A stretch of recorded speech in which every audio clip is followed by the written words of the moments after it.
Ladies and gentlemen, we are live from the Isle of Man in the UK. This is John and Mike's MMA Corner. Welcome one and all to John and Mike's MMA Corner. MMA from a different angle. And before we kick off with obviously our usual saga of laughter and seriousness, professionalism, we're going to start by asking you all to jump onto Facebook, Twitter, the lot really, the social networking sites, and give some of our esteemed colleagues a follow, because their hard work really helps not only us and yourselves but just MMA grow. So first up we have MMA Scotland. We'd like you to also jump onto UFC Wreckage on Facebook. Their Twitter handle and their website is MMA Wreckage. We also have MMA UK, and their Twitter handle is We Are MMA UK. Jump on to Facebook to Fighting and MMA. We also have on Facebook and Twitter The Real MMA Talk. And last but not least, they're on Facebook, they're on Instagram, they're on Twitter.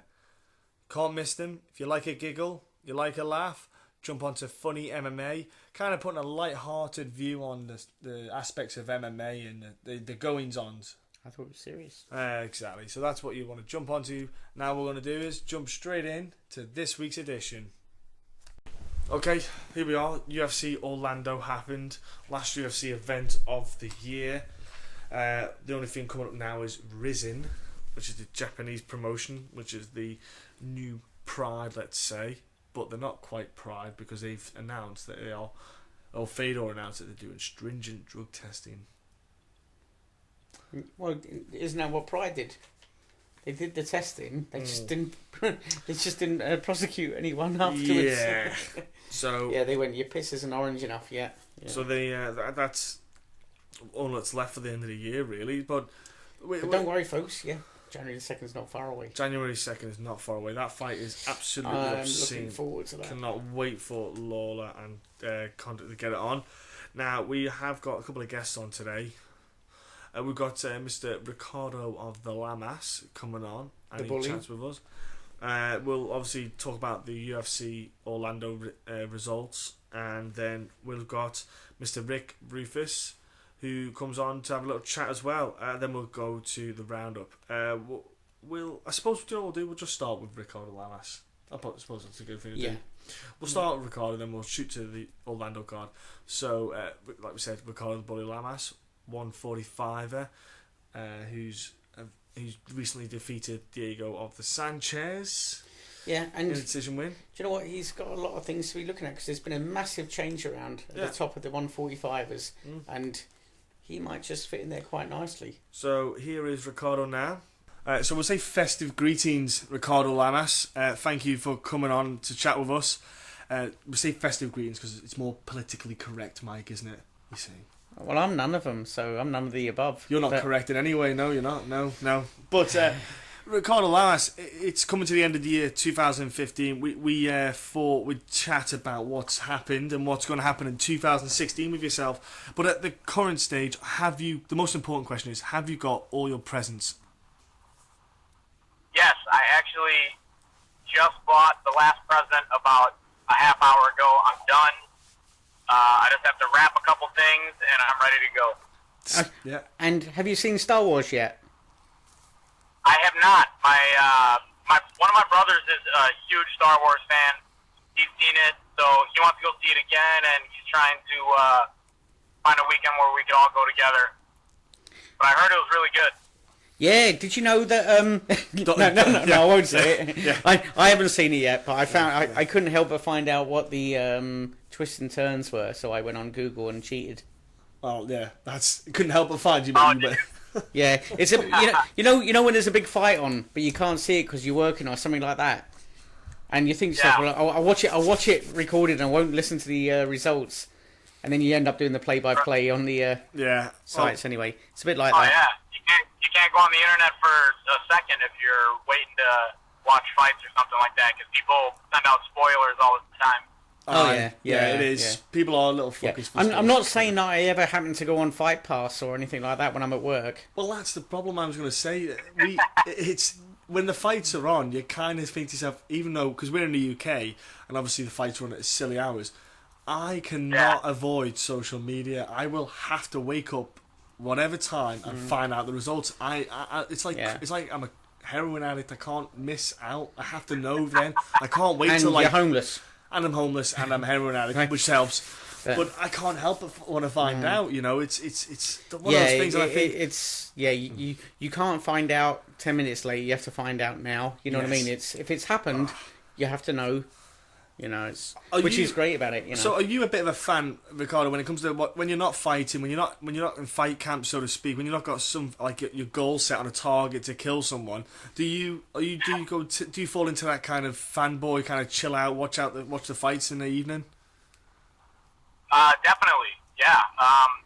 It's funny because when I do have a fight coming up, I don't like to watch fights because in my free time I like to take my mind off of it because I'm thinking about fighting 24/7. I'm thinking about my opponent all the time.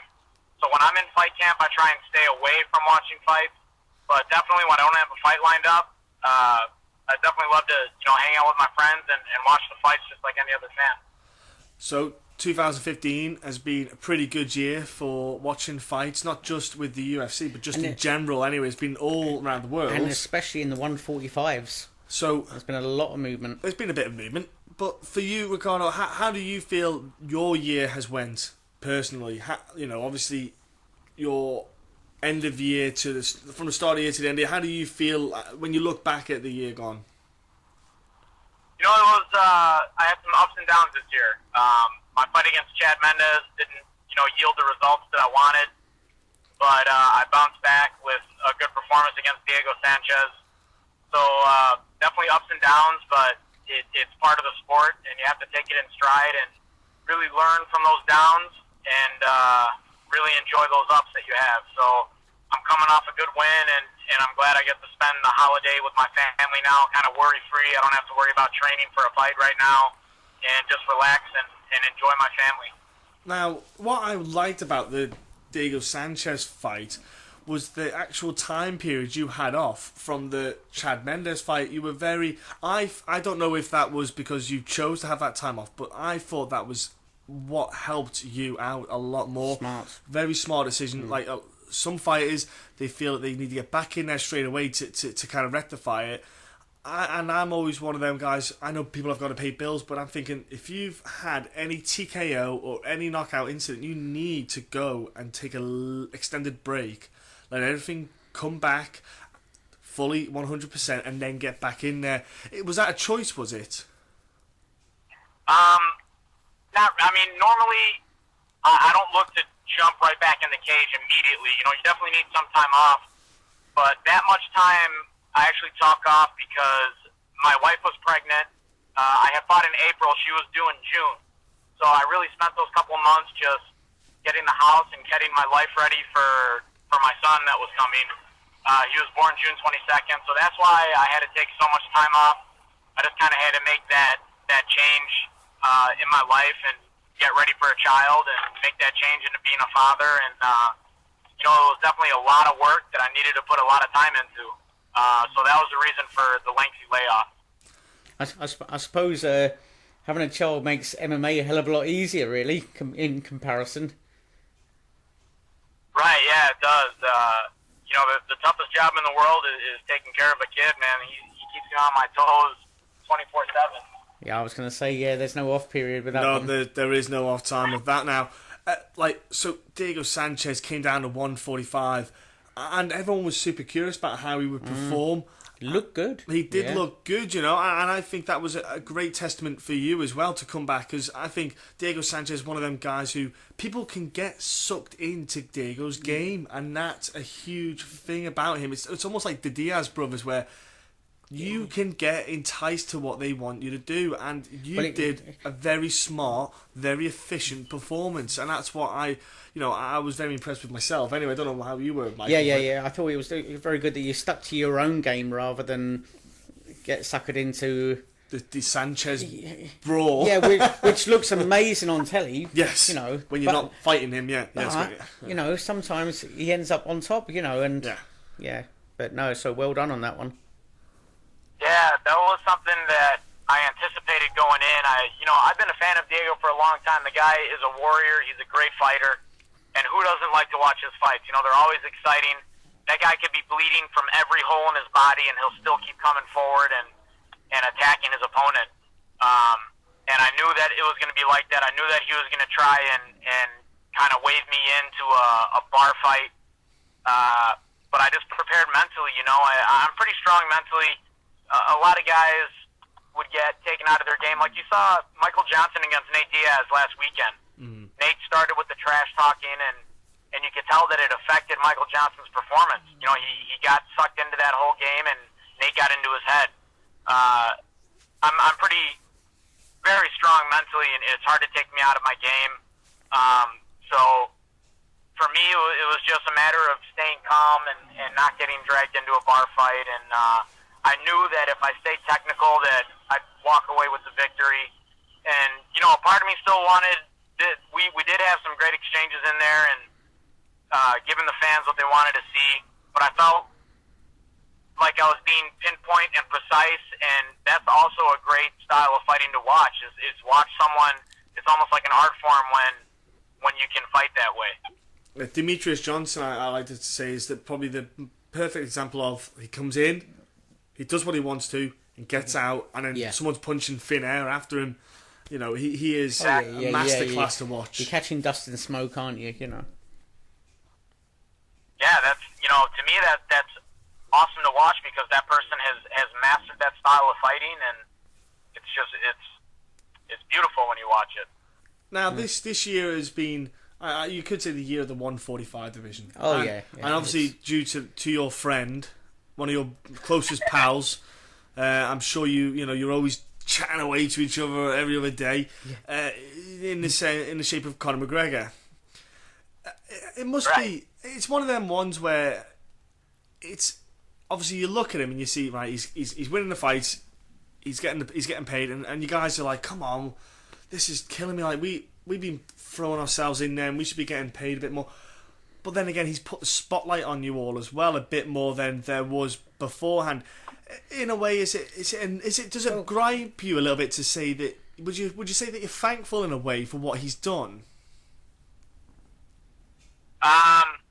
I mean, I wouldn't go as far as thanking anybody in my weight division. I see all these guys as opponents, rivals, and especially a guy like Conor McGregor, where we've had a past of talking bad about each other.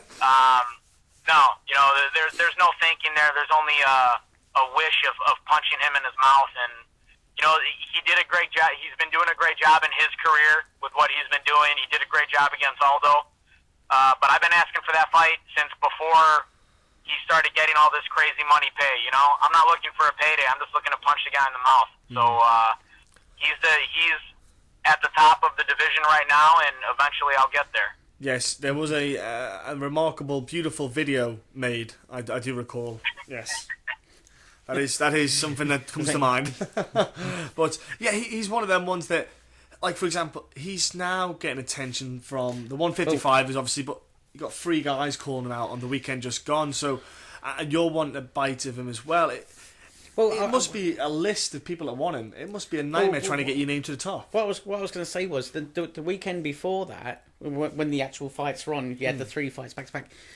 The amount of 145ers that were actually in there, they were actually a high percentage of the entire fights that week. They pretty much, like, if you added up, all the weight divisions, 145s, there was more of them fighting. Yeah. But and it was pretty much all of the top contenders at 145 that were fighting that weekend. It was, Max Holloway, Charles Oliveira was this past weekend, but Max Holloway, Mendez Edgar, those are the top 4 guys in the division right now. Well, Oliveira's a lightweight because he can't make. He can't make anything. Oliveira's a featherweight. He missed weight, but he's supposed to be a featherweight. Yeah, who was it that had the £1.5 pants? It wasn't Danny Castillo. It was. It was the one I thought Nate. Oliveira. Sidney Galloway. Yeah. CB Dollaway. Those He's Reebok, got some. Them Reebok pants are they're heavy. They're heavy. 1.5 Maybe pounds. he was nervous. Maybe they were damp. I guess so. Oliveira looked really surprised when he was like more than 2 kilos overweight. I'm like, how is that a surprise to you? Yeah. It baffles. I can understand maybe a half a pound, but he was 4 or 5 pounds overweight. It's ridiculous. Yeah, he's done it. That's the thing. It's not like he's not done it before. No, it's something. It's about the third time. Yeah, it's the third time. Yeah. You think to yourself, I remember Kelvin Gastelum got put up because of it. I think if you're going to miss it, you have to go up maybe for one fight, not as a punishment, but as a look. You're not making the weight right. You need a bit of time to go and sort yourself out. You have to fight at 155, then you can come back down if you can sort yourself out. Prove to us you're going to get nutritionists or whatever you're going to get. Kelvin sorted himself out. If you miss weight one time, you should have to go up to the next weight class. I've been a wrestler since I was 14 years old. Since that time, since I ever started wrestling, and through wrestling and through fighting, I've never missed weight one time in my life. You have to be a professional, especially if you're a professional in this sport. I mean, come on, man. We're doing this for a living. Your only job is to train and make sure your weight's under control. If you miss weight once, you should have to go up to the next weight class. Well, did you hear about the recent kind of weight summit meeting, so to speak? It was the California Athletic State Commission was saying about the implementing new weight classes. They were talking about guys not being able to cut down so much. Have you heard about this? Yeah, I was actually just reading something. I think it all started from the one fighter in ONEFC that passed away from cutting weight. And now I think, ONEFC is now implementing some new rules as far as weigh-in. Yep. And, I think they're going from there. A similar thing happened over here in the U.S. when I was in college wrestling. There were 3 different wrestlers who passed away from cutting weight. So they implemented all these new rules, and I think that they should be implemented too into professional fighting. Like at the beginning of our wrestling season, we had to get a fat test, we had to get a hydration test, and then based on that, they told us what the lowest weight was that we can cut to. That would still be healthy for us in our bodies. Also, we weighed in the same day. As that when we wrestled, so. It wasn't night before weigh-ins and then you wrestled the next day. It was literally an hour before competition. We weighed in, and then we had an hour to, rehydrate the little weight that we had to cut, and then we wrestled. I wouldn't be opposed to doing that with fighting. I think it'd be a lot safer for all the fighters, and you wouldn't hear of anybody dying from cutting weight. That's real bad. Well, yeah. I was going to say the BJJ. You do sometimes see the scales at the side of the mats, don't you? And they literally stand on the scales and walk on the mat. Yeah, and they even have to weigh in with their gis on too. So that's an extra couple pounds right there. Exactly. Now you said about ONEFC, what they're trying to implement, is the walking around weight. And we spoke to Luis Gordano, who's a weight management guy. He's taken over Aljamain Sterling and Eddie Gordon. Johnny Hendricks. Johnny Hendricks as well. He's taken over Johnny Hendricks, that's it, yeah. And what he was talking about with them was saying, when the guys cut to their weight class, so let's say Aljamain, he says Aljamain cuts down to 135. He said, but his optimal weight, when his peak performance is not that weight. He performs around 140 something. I can't remember what the exact figure is off the top of my head. But so let's say 145. Let's say he cuts to 135. He performs. His coaches have said his best weight that he walks and performs at is 145. So what Lewis said is, after they've weighed in, he will get him to walk around at 145 then. So when he steps into the cage, he's 145. He's at his optimal peak. So ONEFC, it seems, are trying to get guys, they're going to do the measurements all year round, monitor their weight, so that when they compete, they're at their walking weight, their optimal weight, which I think is a lot, like you say, it's a smarter idea, it's a healthier idea.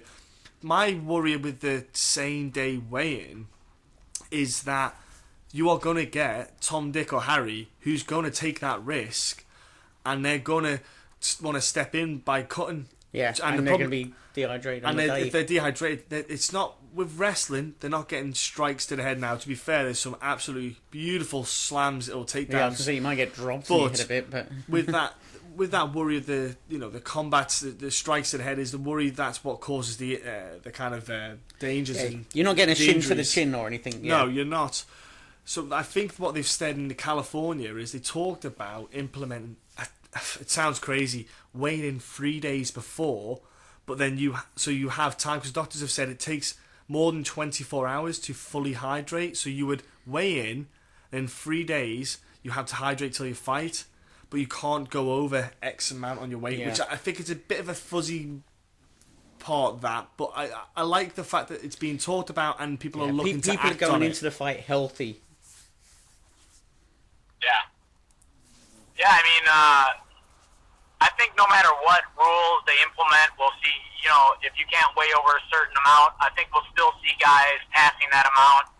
I think the best way is to have these tests done, like what we did in college with the fat test. You can only drop to a certain level of body fat percent. And what they did was, when they told us how low we can cut, as soon as we made the drop to that weight class, we also had to take a hydration test right after we weighed in to make sure that we were fully hydrated at that weight. So, there are a lot of things that they can do, and I'm all for it. I'd go up a weight class. I'd go up to 155. The thing is we need to have a rule so that everybody's on the same page, as far as the weigh-ins go. Yeah, because I did hear that Cowboy was given IV last weekend. Right. I believe. Yeah, that's because I guess he was involved in, how he does all those extreme sports. True. He was involved in an accident, and they had to remove part of his stomach. So, because of the size that was left of the stomach, it's so much smaller than everybody else's that it's harder for him to hydrate orally. Right. So that's why they allowed him to have the IV. Yeah, but there was somebody else as well, wasn't it? I think there was two at the weekend that had. Yeah, it starts to get a IVs, bit sketchy. But I've already said my kind of theory on that. The IVs. I think they should be doing that. I think that they should. I've spoken about Ricardo before. I said what they should do is, if you want to have an IV, it's your choice to have an IV. But the UFC provides you with an IV, and what they have at the back behind the weigh-ins is a blue corner, a red corner room with doctors or nurses or whatever you need who administrate it to you. They note down what you've had, and then that's it then. But they take your bloods before so that the tests can't come back all skew with. Yeah, you're not hiding with your IV. I think that would be a safer way. Then you know what everyone's having. Then there's no way of, let's say, fuckery, basically. Yeah. I've preached that, but it's who knows what will happen in the future. But let's talk about more fun things. Like I say, 2015's happened. Ricardo, is there any fights in your eyes that stood out? What this year? What your fights aren't allowed? You can't count anything that you've done, right? You have to be unbiased. What fights have you really enjoyed this year? Is there any moments that you just kind of stick in your brain? Any fights? Yeah, just recently, I think one fight that happened that was great and that was overshadowed was Luke Rockhold against Chris Weidman. I think that Connor stole a lot of the light from that event, and unfortunately, a new champ was crowned in the middleweight division, and I don't think it's gotten as much exposure as it deserves. Chris Weidman was a great champion. He beat literally the greatest fighter that the sport has seen in Anderson Silva, and then Luke Rockhold came and dominated Chris Weidman.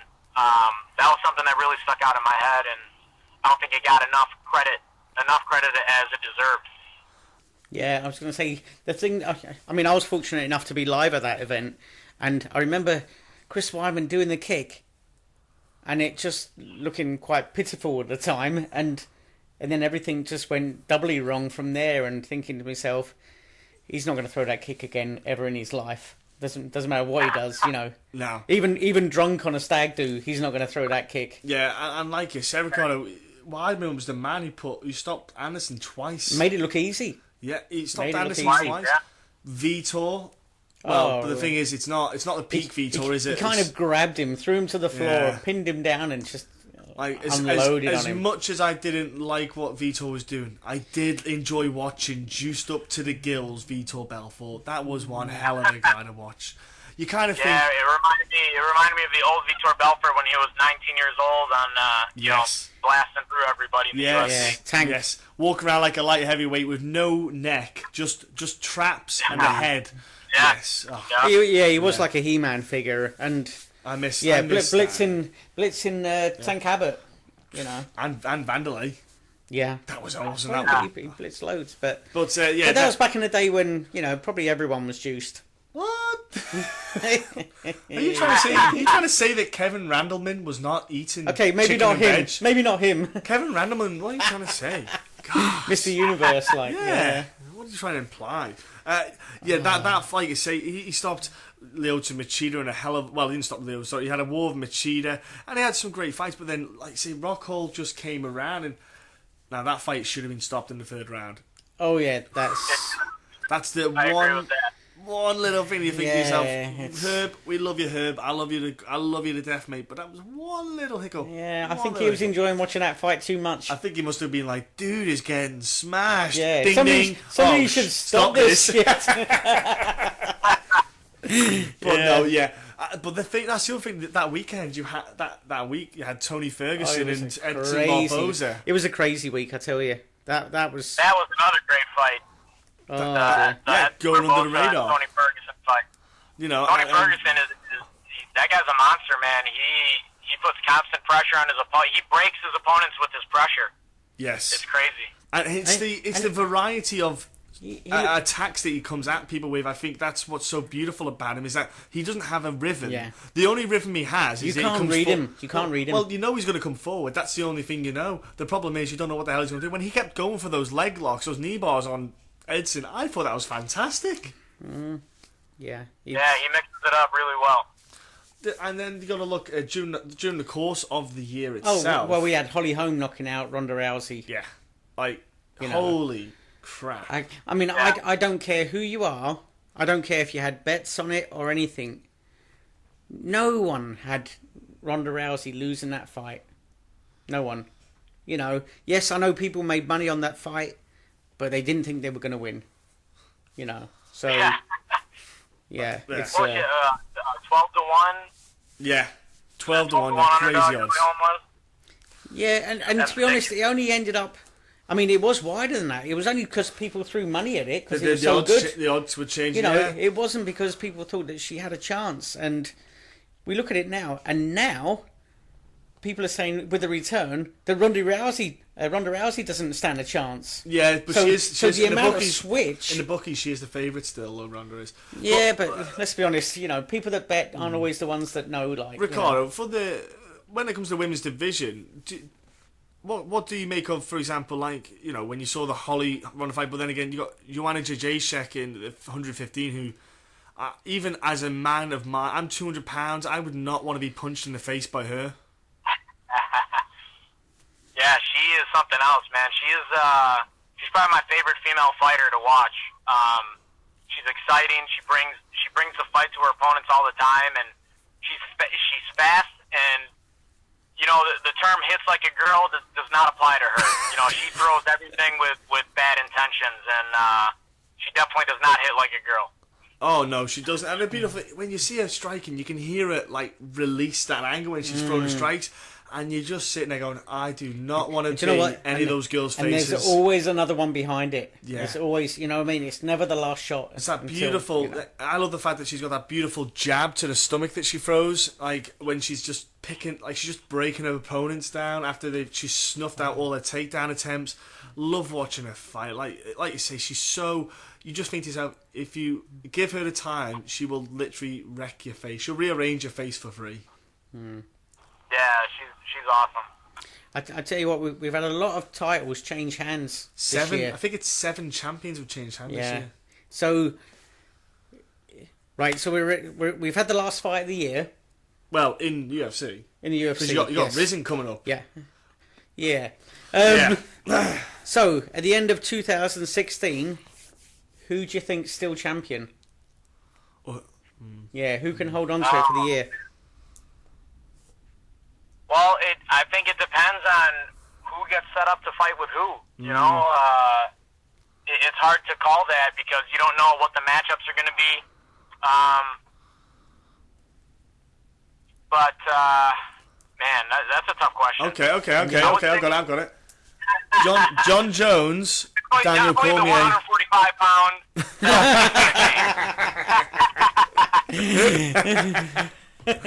Good call. Okay, I'll go to bookies. I'll go to bookies now. Okay. He may even go up in weight and So leave it behind. what about John Jones and Daniel Cormier? Because that's happening. Let's be honest. Everyone knows it's going to happen. It's just a matter of when and where.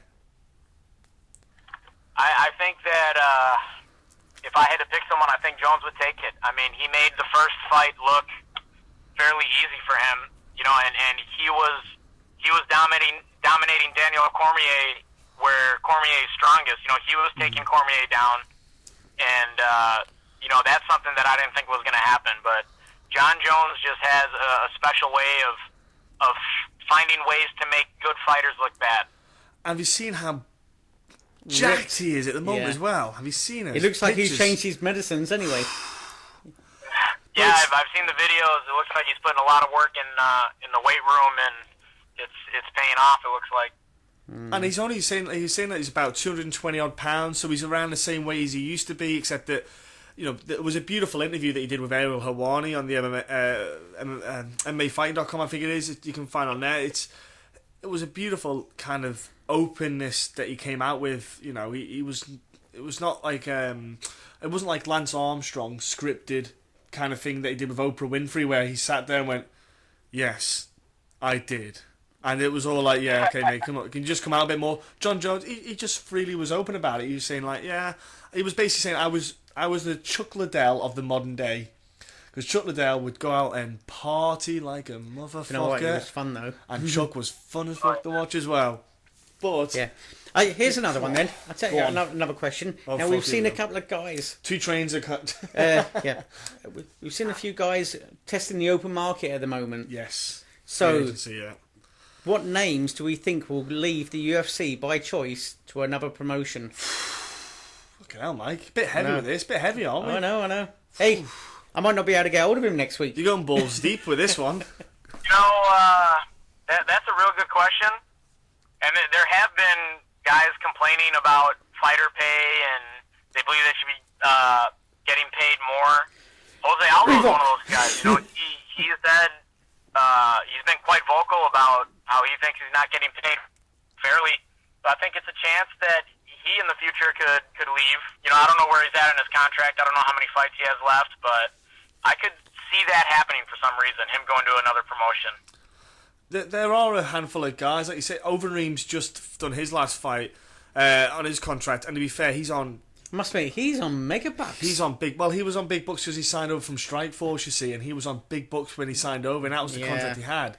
Now, I reckon he probably got offered less than what he's on now, and that's what. But then he's come and finished with I tell you what, that might have saved his paydays. That win against Junior Santos was huge, but then again, that does show you the difference between someone not eating horse meat and previously eating horse meat. When you look at what he looks like now, it's almost like a dad bod. That phrase they use, dad's body, like dad bod.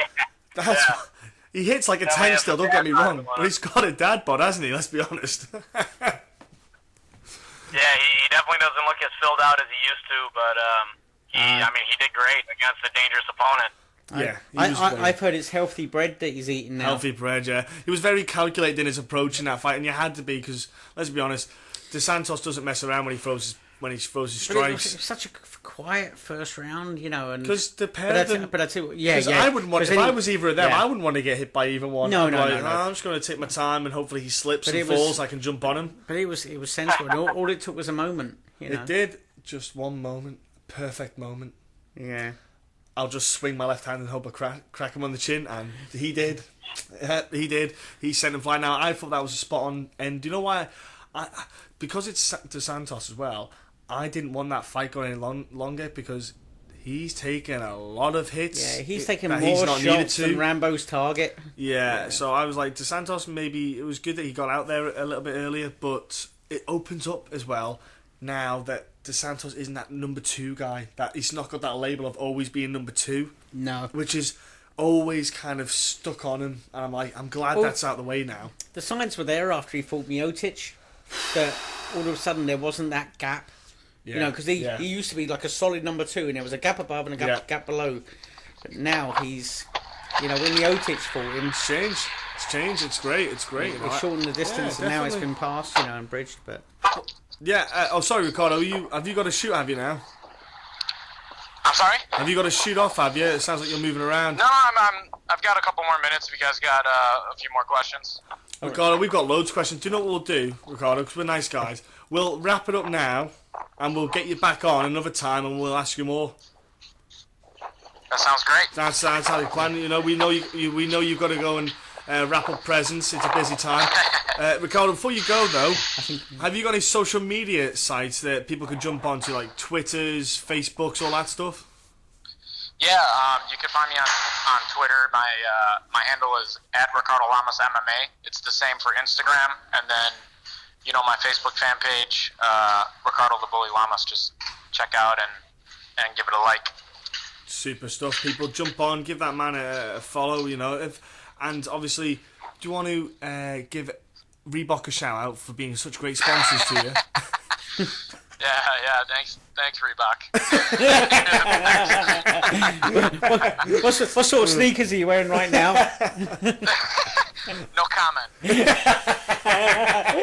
Look, Ricardo, thank you for your time, man. Have a great Christmas time with the family, with the little one. Just have an awesome time, dude. Love it. Same for you guys. Thanks for having me. Just shoot me a message anytime, and we'll try to set something up in the future. Awesome stuff. That Thank you sounds very fantastic. much. And that was Ricardo speaking with us. We're going to go now to the UFC Orlando card results. Mickey Mouse defeated Pluto in a rear naked choke. That was a good fight. That was a good one. Do you like that, UFC Orlando? Okay, so let's start off. Randa Marcos lost against the debuting Carolina. She, the new girl on the block, and she came in. And Carolina won a decision. I tell you what, very impressive. Yeah, it's considering first fight in the UFC. She held it together. It was a tight fight. It was a very close fight. Yeah. There wasn't. Yeah, no one went in there and owned it. It wasn't. But the thing is, you've got these girls coming through. You've got these European girls coming through, and it's great for the European side of MMA. Fair enough. Not every European guy is making this statement, but the thing is, it's nice to see the European ladies. It gets the attention. European girls, they're doing really well, especially in these. In the 115 strawweight, yeah, it's the striking side of it. They just seem to have the edge. And Carolina going up to 8-0 now. Nice unbeaten record still. That'll give her a huge confidence boost. Because Randa Marcos wasn't no pushover. She's no. Shit fighter. Put it this way: if you haven't got all your shit together. Randa will, yeah. She'll roll you over. And she's at TriStar. I think she's 1 and 2 in the UFC. She'll be back. They'll sign her for another contract because she's got quite a lot of potential. She's got, she's got something in her. Some people are gonna hate it. She looks alright as well. She does. She's got the appeal. Secondly, she's Canadian. It helps with that Canada market. Yeah. Yeah.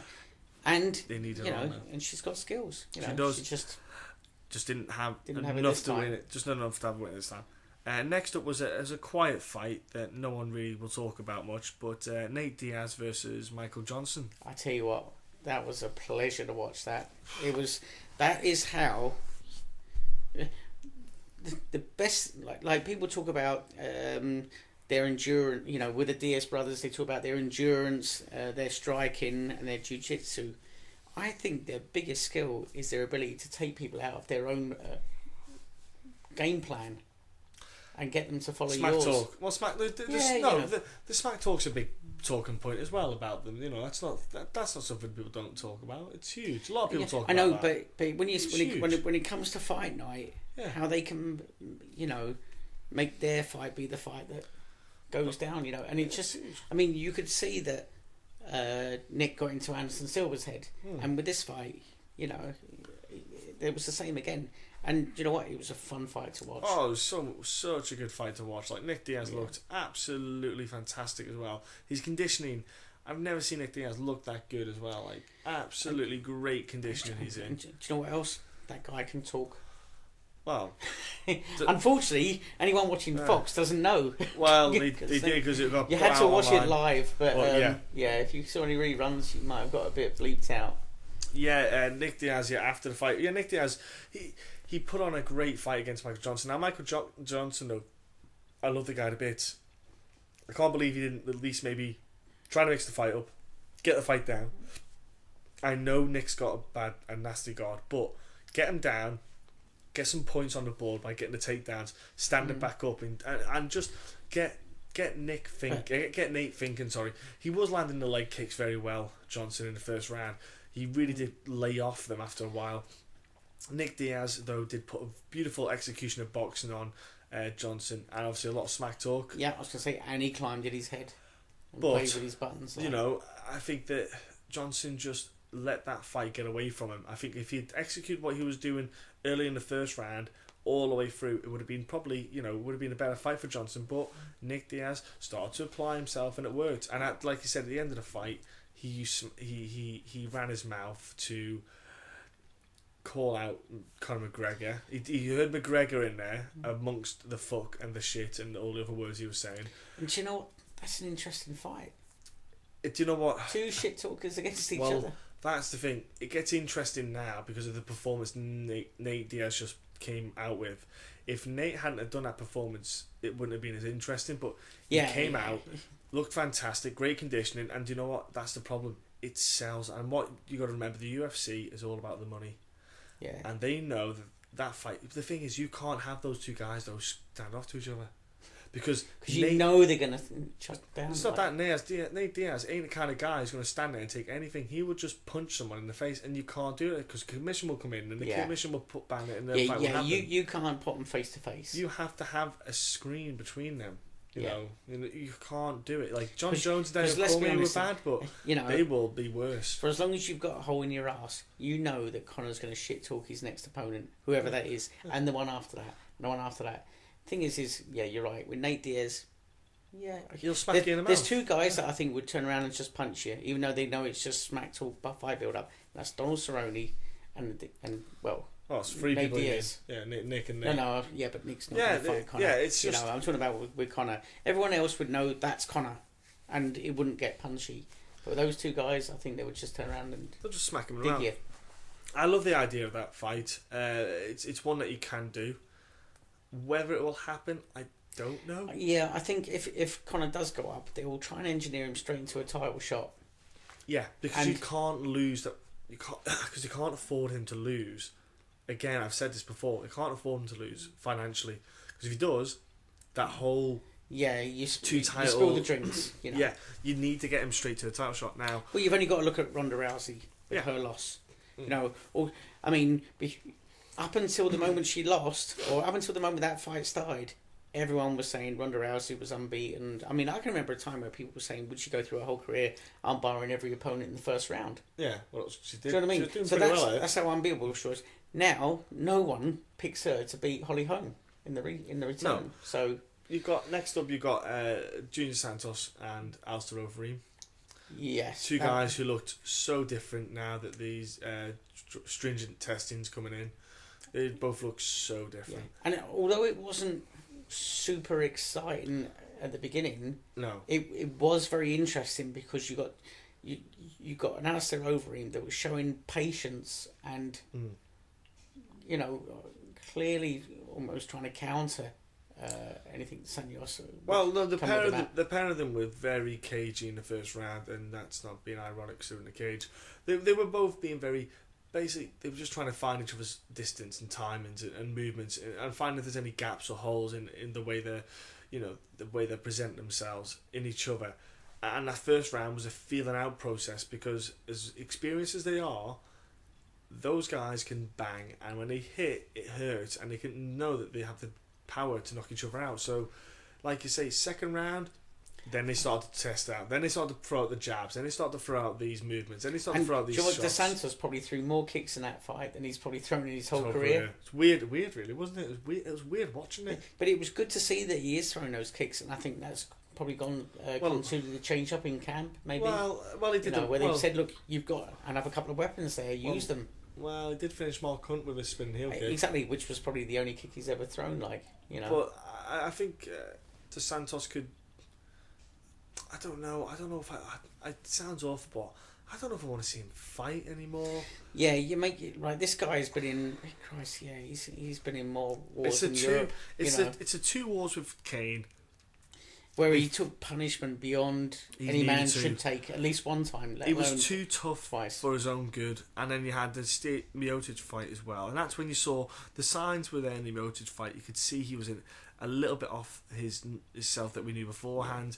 So you got 3 fights. I was going to say, if you take away the wars with Kane, I think the Miocic fight is never as close as that. No.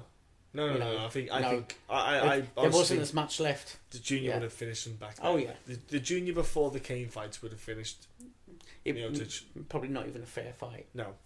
Yeah.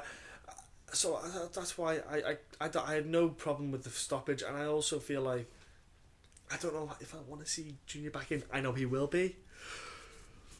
I think he's 32, which sounds... Yeah, so it's in like, fighting years. I know, but as a heavyweight, he's technically not peaking yet. But at the same time, I'm like, I don't want him to keep going. But he will. You only get one brain, and there's no plaster that will fix that brain. I think he will keep fighting. Of course he will. For Overeem, though, does he put himself in line now for the next title shot? I would say potentially. Yes.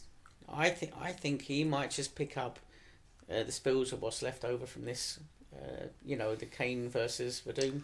I don't know, because you've got coming up Orlovsky Miocic fight. True. Orlovsky, not long left, not a lot left in him either. Overeem's ran out on his contract as well. Depending on how as well Orlovsky and Stielpich goes, depends on how the finish goes. Then you've also got Ben Rothwell and Josh Barnett. Now, Ben Rothwell ain't losing to anyone. The only person he's lost to was Cain Velasquez a while ago, and Cain Velasquez wrestle-fucked him, right? Mm-hmm. Absolutely ragdolled him with the wrestling. And the fight was only stopped because he wasn't defending himself, because he was standing up, and Cain was punching him in the face, and Ben protested and protested. To be fair, it was a one-sided mauling, but I could see why Ben was peeved at that. So there is a lot to take into that. I don't know. Well, yeah. I don't know if Alistair's got a shoe in. He's definitely got a good chance now because of how he finished Dos Santos. Well, it's that's the thing. But I think it all depends how these other fights go down. You've got these other 2 fights. And if the other fights, these other fights that are going on are close, tight fights. Potentially, it's hard to pick a winner in them, and if they're... But the worry is... unexciting and what have you. The worry is, what if Kane beats Verdum? Then what do you do? Do you give it a rematch again? Match, yeah. It's a nightmare, because then for the UFC they would like that, because they think, trilogies. What trilogies do? Trilogies make money. Let's make more money. Yeah, I don't know. We're going to move on. We'll move on to the main event. Yeah. You can only speculate so long. Rafael dos Anjos, Donald Cerrone, 2. Yeah. Bang. Dos Anjos finished this fight in 66 seconds, I think it was, off the top of my head. Yeah. And I tell you what, he finished it in emphatic style. Beautiful. Yeah, he looked fantastic in what he did. His tactics in this fight were perfect. Yeah, showed why he's... somebody that slow out the blocks, jump all over him. And he landed a beautiful knee to the body. And that's what it was. That was the end, really. That knee was enough. But the beautiful combinations afterwards and the patience to finish off Cerrone was fantastic. Yeah, it was. I was quite sad. Yeah, anyone that knows me knows that I'm a big time Donald Cerrone fan. But you know what? It's praise where praise is due, and he did everything he needed to do. And Cerrone is, like I said to you, he's just always going to be the bridesmaid, never the bride. He's just not going to ever get that title. He's always got that fan following, Oh, he has. He'll come back next year. He'll probably fight again 600 times next year. But it's just, and I think was it what everyone expected? Not really. But you know what? Everyone probably was thinking, Cerrone's going to this barn burner fight. Rafael dos Anjos was just a smarter, better fighter. It's Yeah, simple as that. and did what you had to do. And he's which looking was- absolutely phenomenal. In fact, dos Anjos is looking better every time you see him. You think to yourself, Yeah, he's I'm got that really- confidence in his power but as well. in like- myself, I think Yeah. I can't wait to see him fight again. I'm like, fuck, I don't want to wait. So- I don't want to have to wait. So, who's next for him? He looks fresh. There's too many guys to choose from. You've got too many fights going on. You've got Pettis and Alvarez to happen. True. You got to wait to see what happens in that fight, because if that's Do you know what? it can't be a boring fight. But if it were a boring fight, you have got potentially Tony Ferguson in the mix. I tell you what I think happens next. I think it's Conor McGregor. Conor McGregor. I know. I was going to get to that one as well, Yeah. because They're you've both got fighters, yeah. you have got Conor McGregor, which money wise. The sense is Conor McGregor, okay? Because UFC want to make the money out of Conor and get real cash. Oh, crikey, yeah. You've also, because that's why I think what will probably happen is Pettis and Alvarez will fight. You'll have Ferguson and Cerrone fight, and you'll have That's a fun fight. Rafael dos Anjos against Conor. That's what I think the next lot of fights are. Khabib will possibly, in fact, no, tell a lie, yeah. I think then I think Khabib will get the winner of Pettis and Alvarez. Should do. But it's, you know what I mean. It's That's a handful if he of. can keep his legs together and But I'm just saying, if those, You know. if everyone's injury free, I think those are the fights that will probably happen. yeah. If off the top of my head, It's- I'm just speculating, But but do who you know knows? what? So- How the featherweight division finished this year, Mhm. I think could be how the lightweight division starts next year. What? Super Connor's champ? exciting. Oh right. No, super exciting. Okay. Either way, with everyone. Go to our fighting next around the same guest. time. It's a gentleman named Rick Roufus. He is a man who's competed in combat sports from a very young age. He's done boxing, kickboxing, and MMA. Pretty much everything. He's done everything. We had a little chat with him to just discuss some aspects of MMA, really. So here is Mr. Rick Roufus for you all. Okay, ladies and gentlemen, we first want to say thank you to Rick for speaking with us. Rick, you've got a wealth of experience in combat sport. Not just one aspect, you've got many, because you got a bit bored of boxing, got a bit bored of kickboxing, done a bit of MMA. It seems like you've done the rounds in everywhere. Before we get talking about what's happened this year, what got your curiosity to do all different aspects, I suppose, in the combat sports? I'm sorry, say that again, sir. What got your why did you do all three aspects in the sense of boxing, kickboxing, and MMA? It's not very often you see a gentleman take all those three on. I know Tyrone Spong has done it recently, but it's like I say, it's a bit of a rarity. Well, I started at the tender age of 4. Something my father got me into. It was kind of like I never got enough of it. I got started in Taekwondo. I got a black belt Taekwondo, got a black belt Kempo, but I love the one-on-one challenge. I started off doing mini Pee-wee Junior, point karate tournaments, and then I went on to men's black belt. I knew at a young age this is what I was destined to do.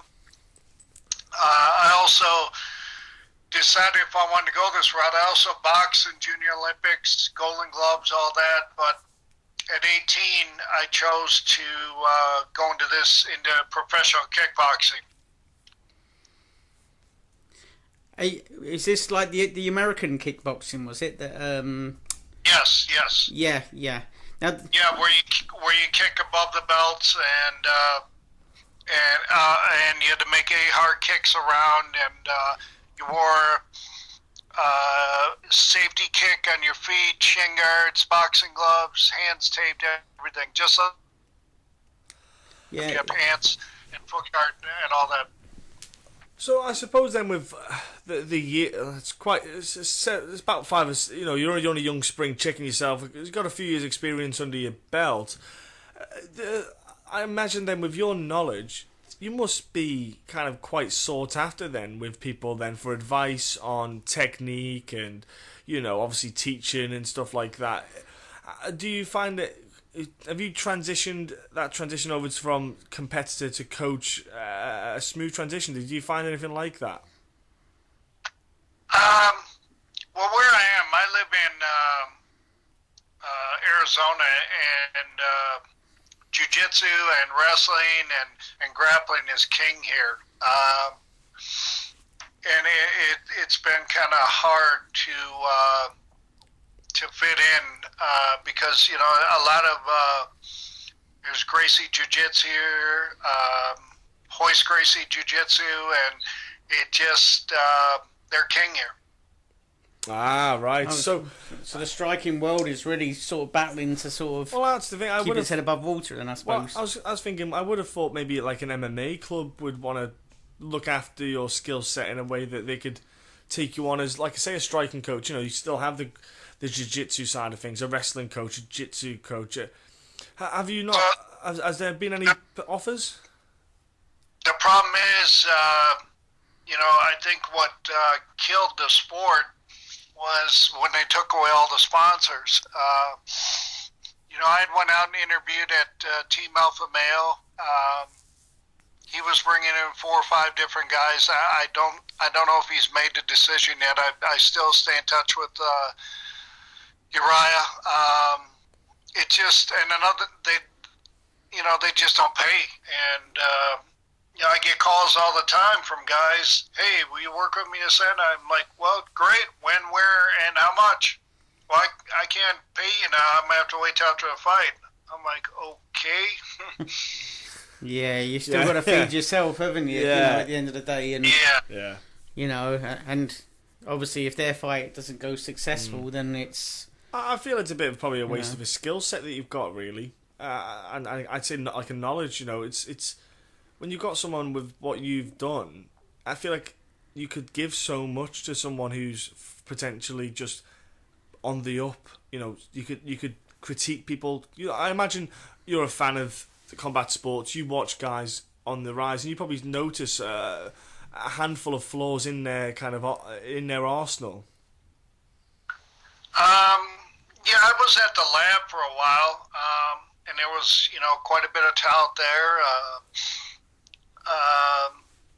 You know, the sport is constantly evolving.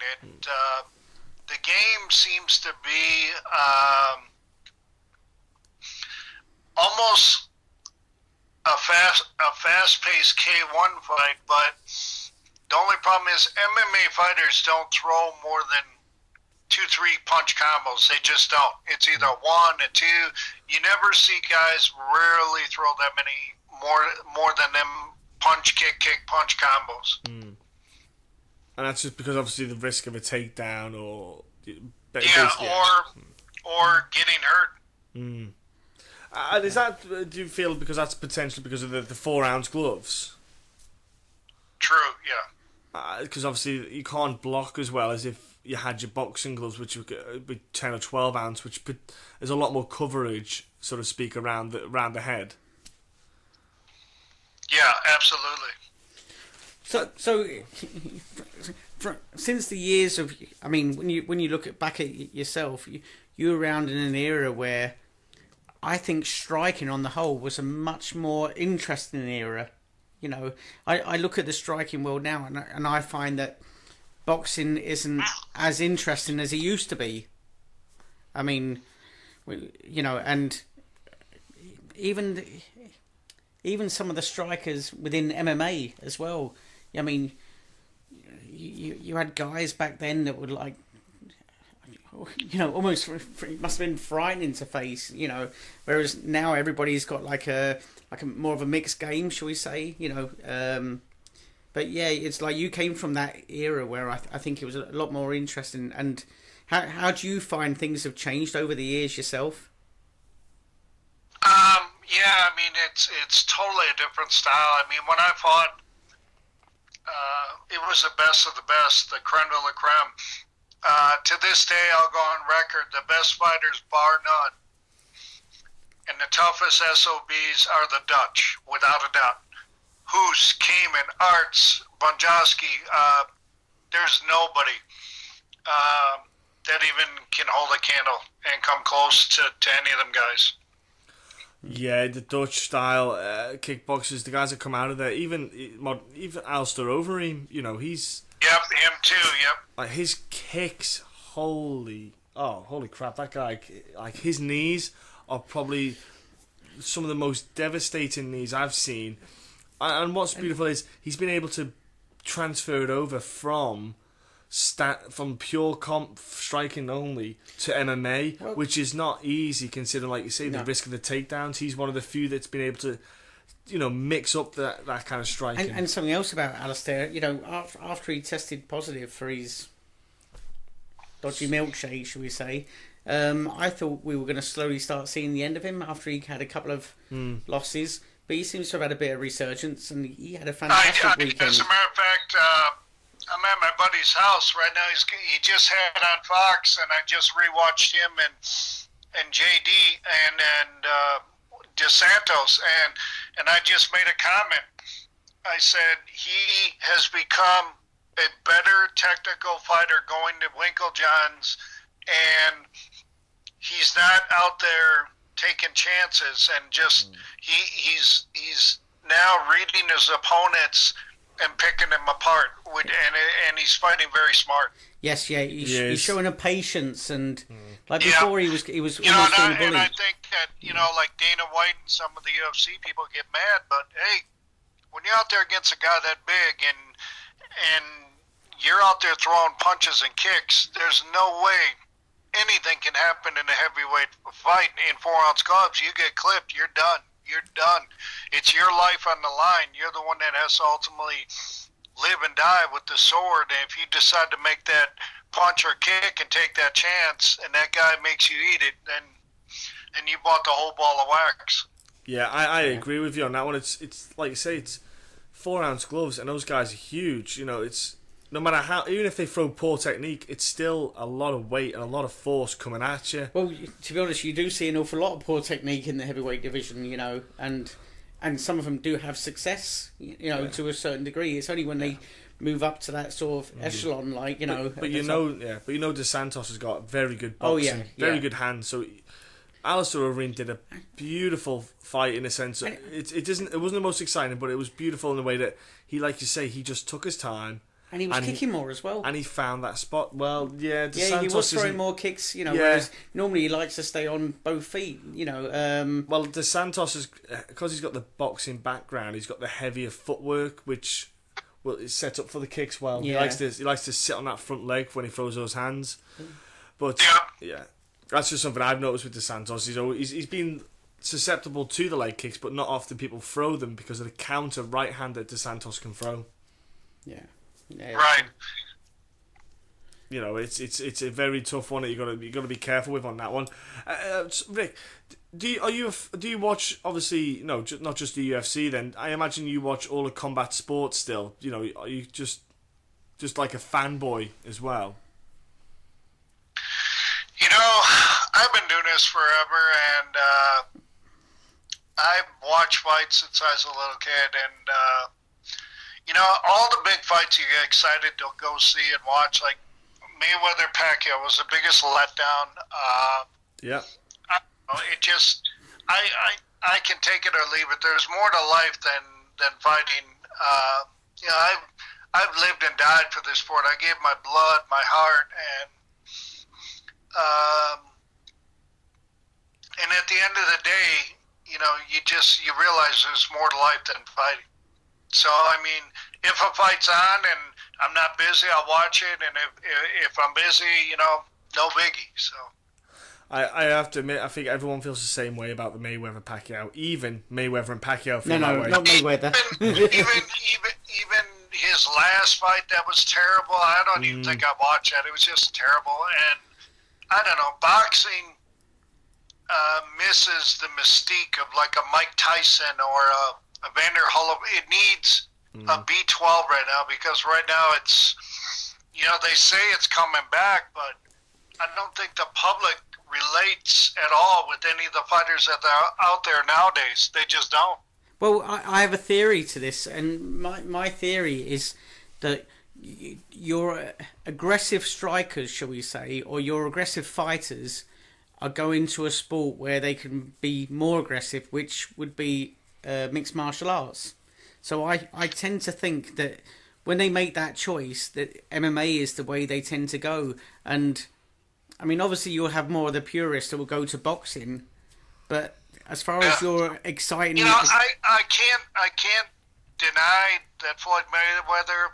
I don't know if he's pound for pound the best, but he was one of the greatest fighters ever, and smart, articulate, knew how to really make someone look ugly. And the art of the game is hit and not be hit, isn't it? I mean, at the end of the day, I mean, that's why you're there. You don't want to end up in wars. I mean, you want to have all your faculties and be able to, after life, be able to share that time with your kids and be able to remember things. I mean, but then on the other side, he should have fought the guys that were ranked and that were tough. I mean, to be a true champion, you have to fight the best in order to be the best and become a legend and an icon.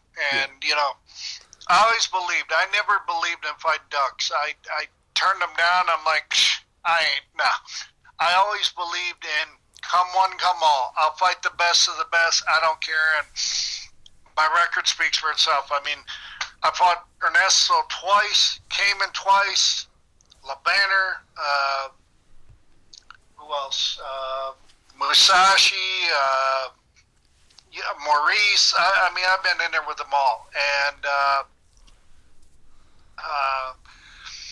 I always look forward to that challenge. I was a smart fighter. That's why I was able to still fight to this day, because I didn't get in and my shots were calculated, my timing, distance, everything. And I was a hard fighter to fight because I'm a southpaw. I'm constantly turning you and cutting corners and making you look bad. That was my style. Yeah. And I was making you miss and making you pay at the same time. Who was the fighter that turned around and said all southpaws should be, what was it, killed at birth or something like that? A lot of fighters do not like fighting southpaws, and especially if you have a southpaw that is a timed fighter, that every time if you're jabbing, he's stepping in, you're stepping in and throwing that left hand over the top of that jab, and he's eating that left. I mean, that is prime example. Ronda Rousey and Holly Holm, yeah. Holly Holm. I mean, Holly Holm. I knew it. I mean, it just.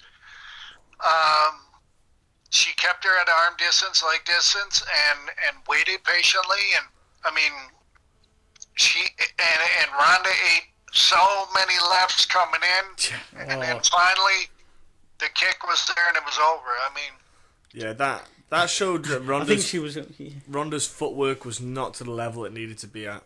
You could see that she kept. Well, you got I've seen on Twitter and everything, and everyone's hit me back.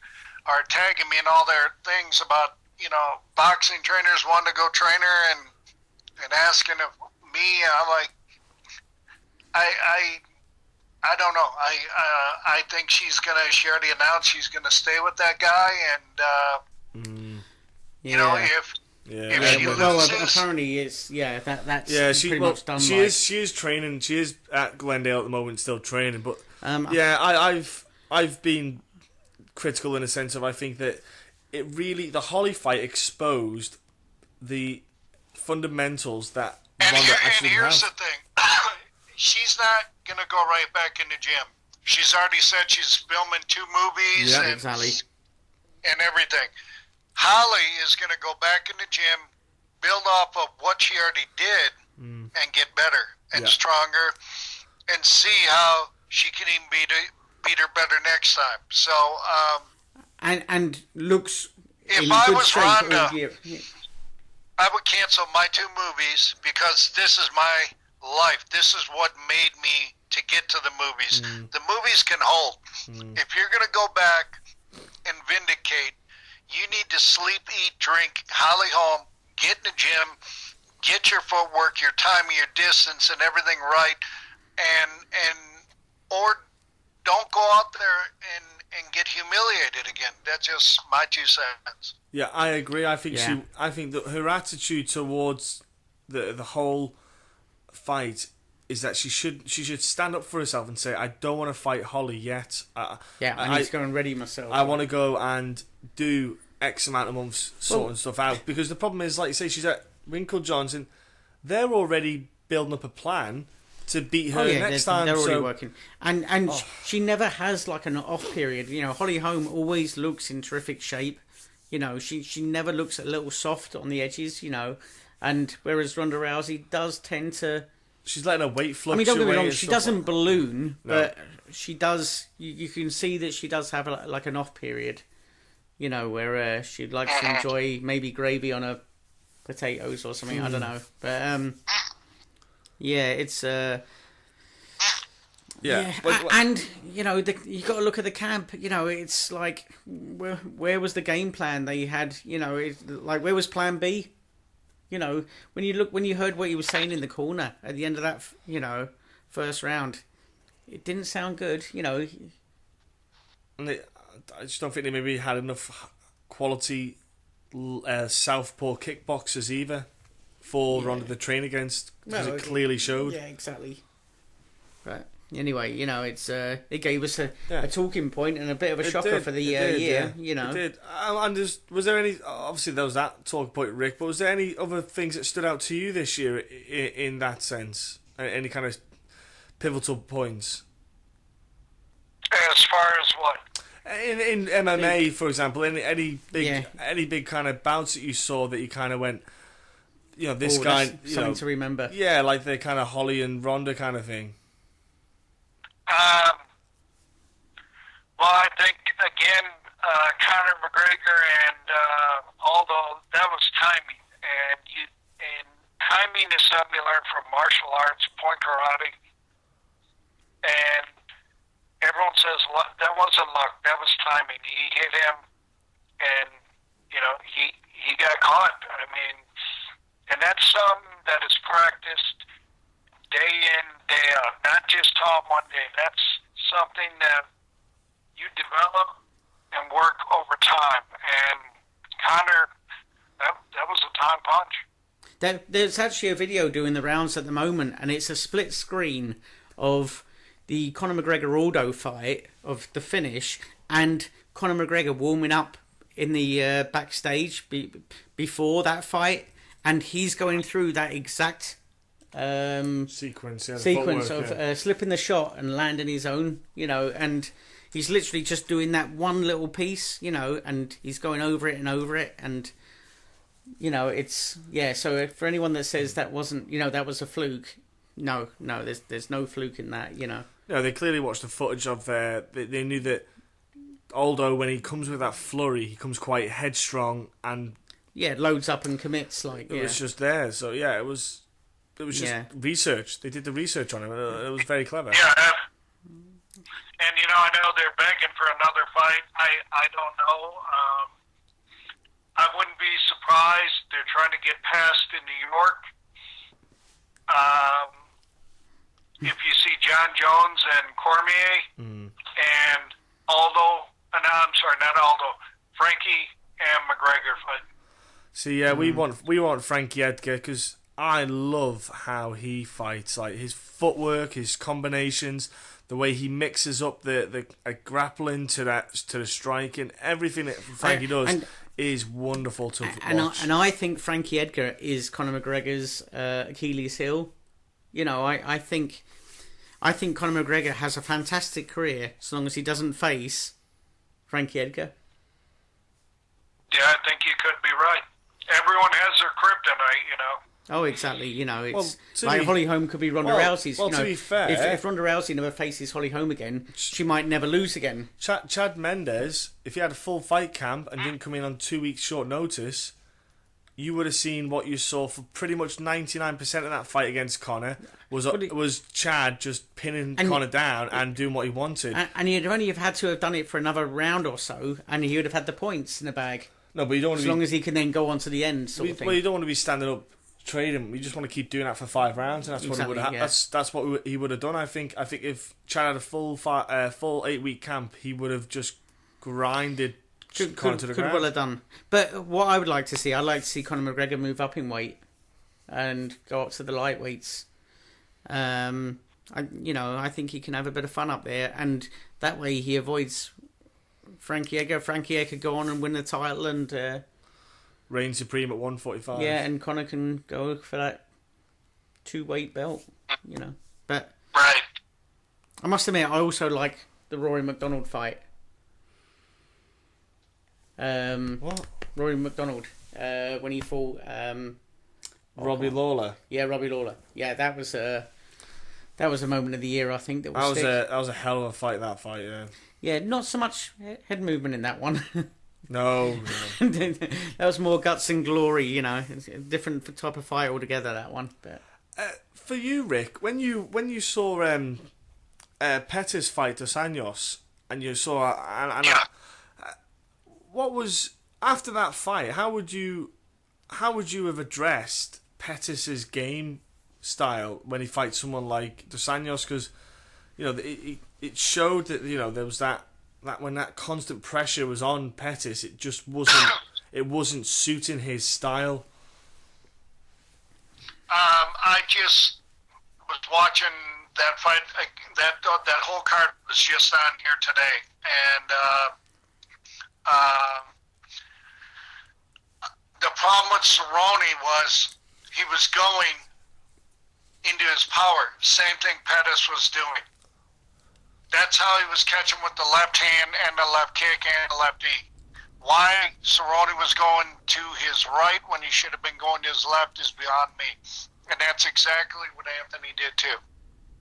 yeah, I think Conor. Sorry, And not Conor.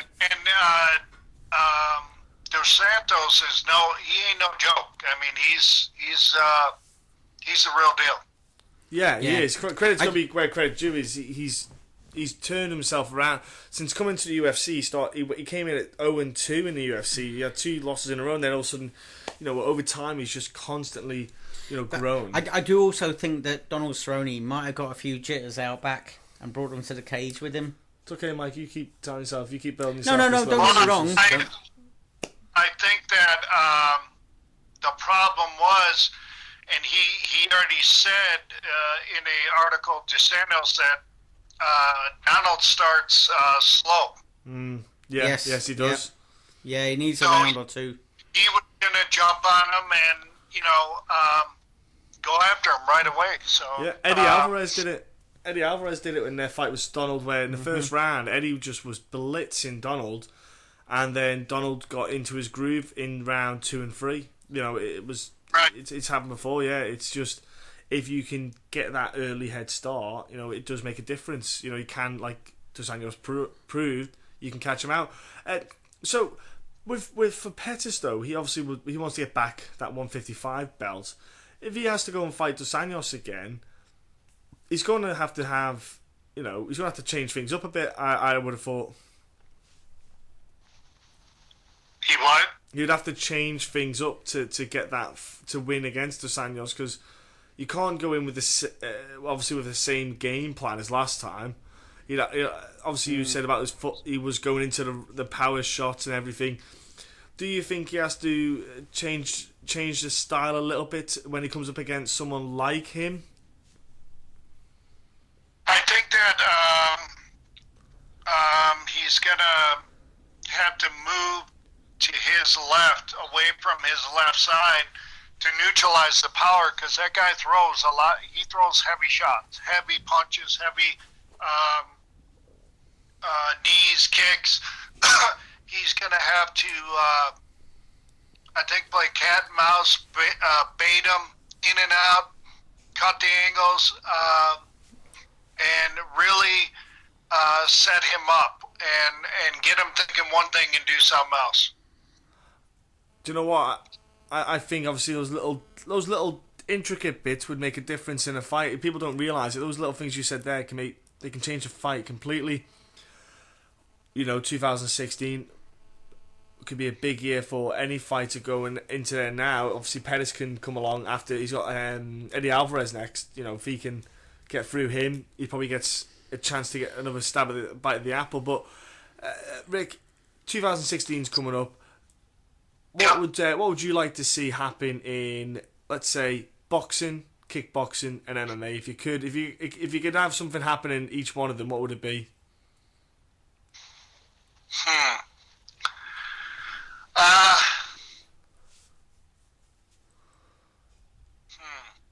MMA. Well, I'd like to see Anthony get his title back. I think the kid is a good kid. Got a good head and his shoulders. He's young. I think he can bounce back and do real well. And hell, I'd like to even see. It would be two personalities. It'd be a great fight. Would be him and McGregor. But I don't know what the future holds. I'd like to see Uriah Faber fight either Cruz or Dillashaw. I think Uriah's still got enough in the tank, and I think he can still fight and win a belt. As far as boxing, I don't follow enough. I don't know the guys. I mean, I watched Klitschko and Fury, and I started watching. I couldn't even watch anymore. It was so damn boring. It was a dance fest and a hug fest. Yes, it was awful. I was just about to congratulate you if you said you watched the whole fight. I was going to say well done. Yeah. And I guess now they've mandated, Klitschko has exercised his option for the rematch. Yeah. So who knows? I mean, if Klitschko beats him, then there's a third fight. So I don't know. They can't do I guess that. Tyson said he wanted to do an MMA hybrid fight against an MMA fighter, but no jiu-jitsu, grappling, or going to the ground. So boxing match, yeah. Yeah. Yeah. I mean, I think they call that boxing. We'll give him Bob Sapp. You can have Bob Sapp. I said I'd fight Tyson in a heartbeat with kicking and punching, but most MMA fighters are just real green yet at the skills. I mean, I've been doing this my whole life, and I understand punching and kicking just like Tyson understands punching.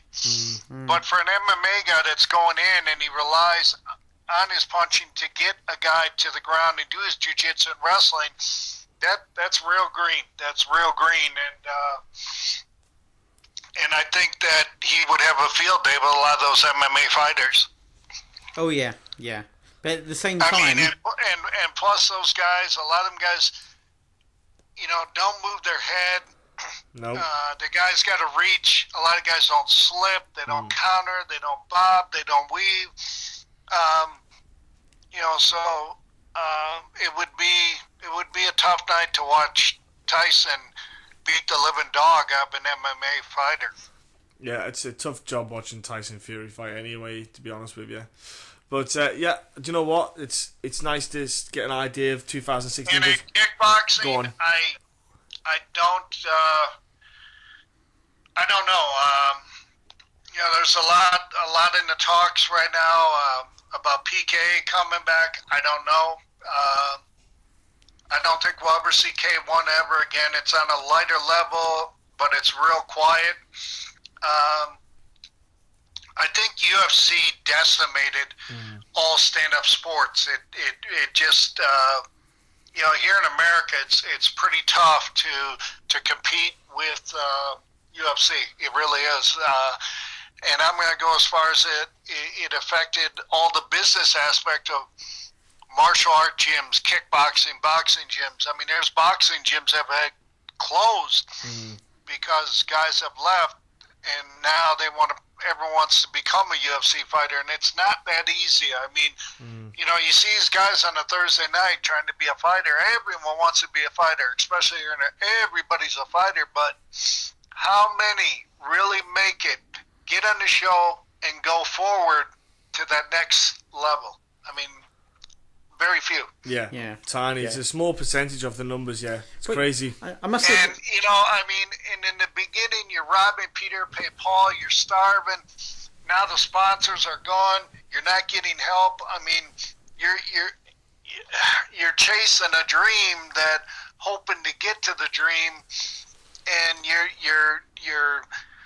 and it's hard to work because you've got to train twice a day. If you don't train, the coach ain't going to let you fight, or if you go in, you're going to go unprepared. So, I mean, you either got to find a backer, somebody believes in you, or family, relatives, girlfriend, wife, whatever. But It's a hard business, without a doubt. It's tough, a tough business.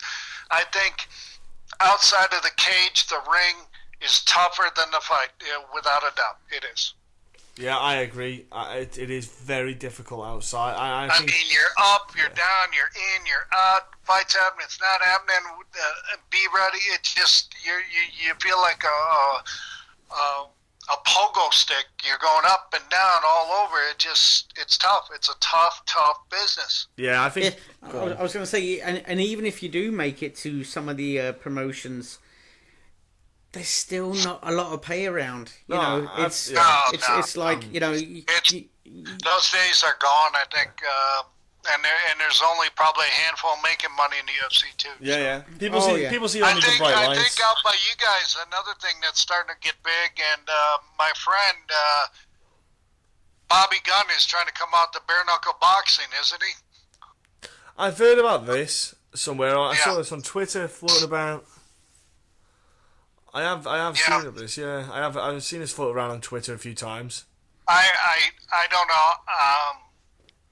God bless him. I don't know how he would ever get that sanctioned in the U.S. because I don't think any boxing commission's going to take a That's the thing. Yeah. I tell you what, a stab at that. But if he does, hey, God bless him. I know he's pushing for it, but bare knuckle boxing, it's tough. It's a tough. It's a different way of fighting, and they're saying that's even safer than fighting regular boxing, which. I'm not a doctor, and I can't comment on that. Yeah, they say it's safer because you can't punch for that long because your hands obviously you're more precise. Of a fight of attrition, really. Yeah, you're more precise with your punches because you can't have as many. You can't throw as many shots. Yeah, the old days they used to sort of butcher the body and then once whoever exhausted first, you then maybe chuck in a couple of shots to the head just to finish the finish it. Yeah. So I see the logic, but they see it too much as a barbaric thing. You might see it in a foreign country like Brazil or somewhere like that, where they're a knee, a bit more laid shin, back. an elbow, Argentina or somewhere, but they're a bit more relaxed there. Rick, I want to say thank you, sir, for talking to us. No problem, guys. My pleasure. Anytime you guys want me to do an interview, don't be afraid to call me. I love doing interviews. So. No, it's been a pleasure having you on, Rick, and we want to say have a great festive period. Let's say have a great time. Well, Merry Christmas and a happy holidays to you and all my fight fans out there. I love you, and thank you for the support over the years. And so, do you have any social networking sites that people can jump on before you go that they can jump onto? Yeah, I'm on. I have 2 Facebooks. One's a fan page. One's a regular page. I have Twitter at Rick Roufus. I have Instagram at Jetboxer. So I'm on all of them. There you go, ladies and gentlemen. You heard. Again, thank you, Rick. Have a great time, and we'll speak to you soon. Thank you. And there was Rick there to talk to us. It was a pleasure having him on, and an esteemed gentleman as himself. Now we're going to go to the roundup. We're going to talk about the recent rant. Just going to touch on a couple of things. Recent rant of Nick Diaz, recently ranting about George St. Pierre. Oh, do tell me. Okay. He claimed that the reason why the fight was in Canada was because it was so George St. Pierre could do steroids. He believes George St. Pierre was on steroids. Also, he believes that George St. Pierre was actually 3 pounds over when he weighed in. He was over by 3 pounds. He basically went on a rant to have a go about the whole George St. Pierre fight, wants a rematch, and so that was it's a bit of a weird one to come out of it now. I was going to say, he's held on to that one for a while, hasn't he? Well, that's what I thought as well. Because he's not shy to talk, you know what I mean? I know, but is he maybe saying that because of the recent rumblings about George St. Pierre possibly making a comeback as well? Yes, put it this way, when there was a chance that Brock was signing back with the UFC, people made a few burps and farts and all that. Frank Mir was all over one. Well, yeah, it was a money fight. Yeah. If you can't get a title fight, get a Brock fight. Fuck yeah, it's a hell of a lot of money. You only need one of them. I only need one to make that money. Especially if you are Frank Mir. Yeah. One apiece. Exactly. Anyway, that's going a little bit off thing. Just while I remember the weigh-ins for this Orlando fight night. Now there was 5 ring rumour- girls, is it? All right. No. It was the weigh-ins. I believe they were gonna. Yeah. There was a nightmare with the scales. Danny Castillo Yes. weighed in on the scales at the front wrong, but then he went to the back, didn't cut any weight. He just went on the scales in the back and was on weight. Yeah, he seemed very surprised when he weighed in. He was out front. fuming. I was on Twitter. Yeah. And he was fuming about it. And also, we had CB Dollaway, who was 1.5 Yeah. over. Yeah, he was. Yeah. He was 150, 187. yeah, It was 187. He was, and then he yeah, came in and then he 185.5. yeah, just by dropping his pants. Yeah. Now, So Reebok label. unless It's a you've big, heavy been label. nervous, pants don't tend to weigh 1.5 pounds. No, there's a big heavy label on those pants. I Yeah. mean, don't get me wrong, mine are normally heavy when I wear But them. this is the problem. That's why the UFC don't go to Florida often. Is the commission is awful, absolutely Yeah. shocking. You saw It was- some of the judges' decisions in the did- fights; they were shocking as well. Yeah, it's It's super common, and that's why the UFC don't go to Florida often. That's why people think, oh, come here, you got the Black Zillions and the ATT guys, and they got loads of fighters. Well, it's the commission that puts the UFC off going there. They hate going there. Yeah, that Did you see the wee little argument between Joe? Silver.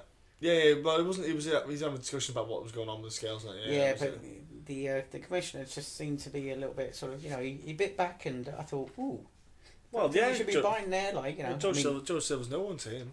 He's nobody. He's a nobody to them. Who's Joe Silver to them? Yeah. He is a customer who they don't really care about. You know, it doesn't matter. Yeah, the next thing was the recent going on. They had the summit. I'm actually going to look to arrange a guest on to talk about the recent summit they had about the weight issue in California and the commission instituting new offerings, so to speak, of weight classes, etc. So I'm not going to talk too much about that. In fact, I'm not going to talk really much about it. I'm going to look to arrange to get us a guest on. I'll just say, it sounds interesting. You know, I like the thought of extra weight classes. Yeah, we're going to get, but you want ONEFC have taken a step forward and they've implemented kind of some of the stuff they were talking about with ONEFC now have made the choice. It was sad that someone had to die for it to kind of happen, but they've said that next year they're doing a massive. It's going to take a massive ongoing of work to make sure guys are competing at the right weight Their class. optimum weights, yeah. And it's the walking weight, their walking weight. So what they're going to do is they're going to monitor people during the year. They're going to monitor the weight, so to make sure, because obviously it fluctuates. You know, because you can be ill for 1 week. You know, the last thing you want to do is get your weight measured if you've got diarrhea, vomiting diarrhea, and then next week you're back to normal again.